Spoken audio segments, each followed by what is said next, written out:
Salut à toutes, salut à tous. Alors c'est Double Jus. Dans ma précédente vidéo, on a vu, je vous ai donné quelques astuces pour optimiser l'utilisation de votre GoPro. Cette fois, on va plutôt parler de tout ce qui est accessoires. Bon, je les ai pas tous, mais on verra avec ce que j'ai là. On va parler aussi du montage, de la retouche, on va parler du format et puis on va aussi aborder quelques petites étapes que je conseille pour la préparation de votre projet.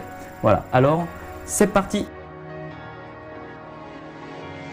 Les accessoires et les fixations, eh ben, il y en a une pelletée quand même, hein. Donc là ce que j'ai c'est pas grand chose et il faut les choisir correctement. Il faut établir l'ordre de vos priorités. Donc par exemple, si la stabilité de votre projet c'est plus important, il ne faut pas opter pour les harnais de poitrine, les fixations de tête ou ce genre de choses.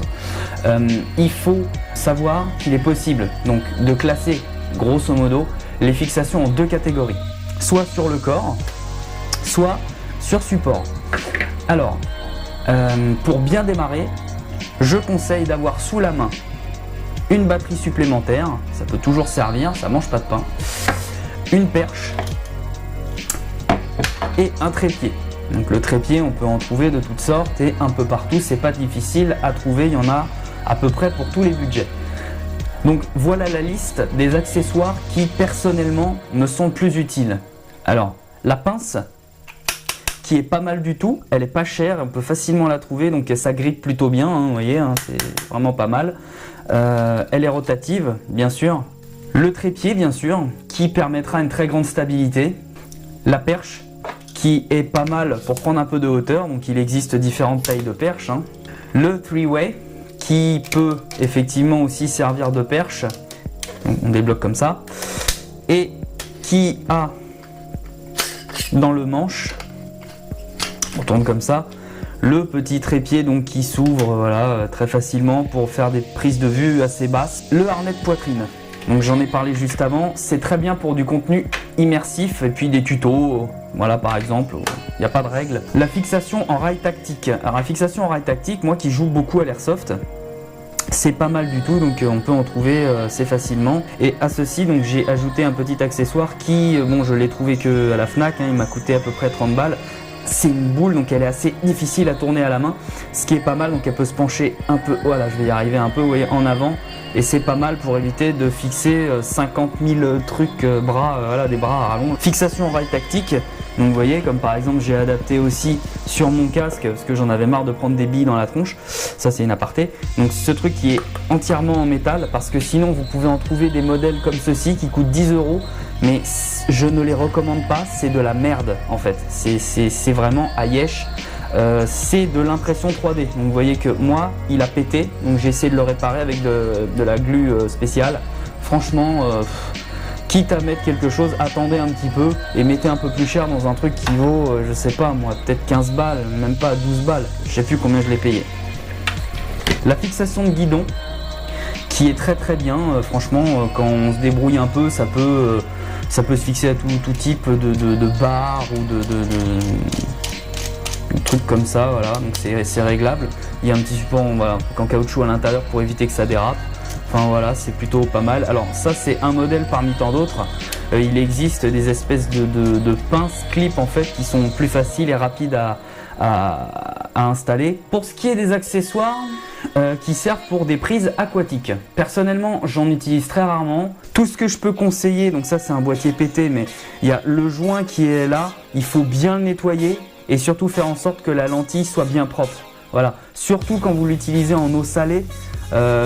Voilà, les joints ils aiment pas trop ça parce que l'eau salée c'est plutôt agressif, hein. Pour éviter la buée par exemple, ce que je peux conseiller c'est de caler des morceaux de papier absorbant sur les côtés du caisson, voilà, pour limiter la buée. Dans tout projet qui se respecte, il faut passer par la case montage. Alors, évidemment, il y a toute une gamme de logiciels qui existent. Il faut faire un choix en fonction de ce que vous souhaitez, de ce que vous êtes aussi capable de faire. Pour pouvoir faire des trucages, tout ça, il faut un peu d'expérience. Et faire des trucages, c'est possible avec le format GoPro, c'est un format assez permissif. Faut pas en abuser non plus, les trucages, les effets, ça peut nuire à votre projet, ça peut vraiment faire amateur, hein, voilà. À mon sens, le montage, c'est comme la cuisine. Il faut doser soigneusement ces ingrédients, sinon c'est pas bon. Quand on commence à maîtriser l'art du montage, car oui, c'est un art, on est tenté d'appliquer un maximum d'effets. C'est un tort, il faut pas, c'est mal, c'est pas bien. Parce que d'une part, votre projet, il s'en trouvera alourdi, et d'autre part, il prendra plus de place et il mettra davantage de temps à s'exporter. Donc il faut garder à l'esprit qu'il ne faut pas abuser des bonnes choses. À mon sens, les meilleures retouches, c'est pas celles qu'on remarque qui sont plus flagrantes. Elles doivent être dosées. Ça peut aussi être pas mal de se familiariser avec l'appli phone et tablette. Ça permet pas mal de choses intéressantes, un accès rapide aux réglages, etc. Mais ça, j'y reviendrai plus tard. Le logiciel que j'utilise actuellement, pour ceux que ça intéresse, c'est Pinacle Studio. Alors ça a pas mal d'outils pour commencer, c'est très bien, c'est correct. Ça fait un petit moment que je l'utilise maintenant, je crois que j'ai commencé à l'utiliser en 2012, quelque chose comme ça, 2012-2013. Et voilà, je suis toujours dessus, peut-être que je vais passer par autre chose maintenant, mais voilà. Donc c'est très bien pour commencer, il est plutôt accessible et facile à prendre en main. Les retouches. Ça sublime vos images et ça révèle l'éclat de vos films. Immortaliser un voyage, un événement, un moment fort, c'est excitant pour l'embellir et le montrer, ça l'est encore plus, je trouve. Avant toute chose, alors faut savoir, je suis absolument pas un monteur professionnel, juste un mec lambda qui est vraiment passionné et intéressé par ça. Je veux juste partager mes humbles connaissances avec ceux qui veulent vraiment se mettre là-dedans aussi, parce que c'est quelque chose qui est très prenant, aussi bien en termes de temps que financier. Il faut de la patience. Donc voilà, il faut garder bien ça à l'esprit. Je ne suis pas du tout un monteur professionnel. Voici les 3 points que je recommande de connaître et de traiter. La luminosité, le contraste, les couleurs. La luminosité, ça désigne bien sûr ce qui émet ou réfléchit la lumière. Ça, c'est l'explication textuelle. En la réduisant, il faut savoir que vous atténuerez l'aspect cramé d'une séquence. En l'accentuant, vous corrigerez la carence en lumière. C'est logique. Le contraste, lui, il va jouer sur la netteté. Il a un rôle important dans la quantification de la différence des luminosités entre les sombres et les clairs. Pour la faire courte, l'augmenter, ça rendra les silhouettes plus discernables, et le diminuer, ça ternira l'image encore plus. C'est aussi simple que ça. Pour finir sur cette partie, l'éclat des couleurs, ça gère simplement l'intensité des couleurs. Alors, à doser avec soin pour que les tons vifs ne piquent pas trop les yeux. Oh, pitié ma rétine! En bonus, voici un aperçu de quelques formats d'images. Ça peut toujours être bien d'avoir ça à l'esprit parce que c'est pas bien compliqué, contrairement à ce qu'on pourrait croire.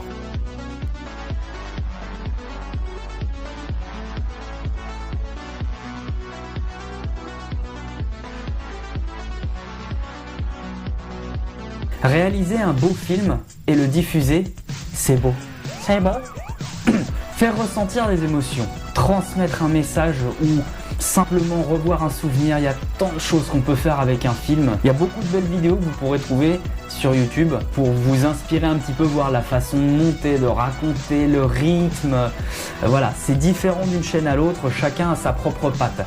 Il y a YouTube et tous ces supports-là, c'est autant de sources d'inspiration qui peuvent vous aider à trouver votre style.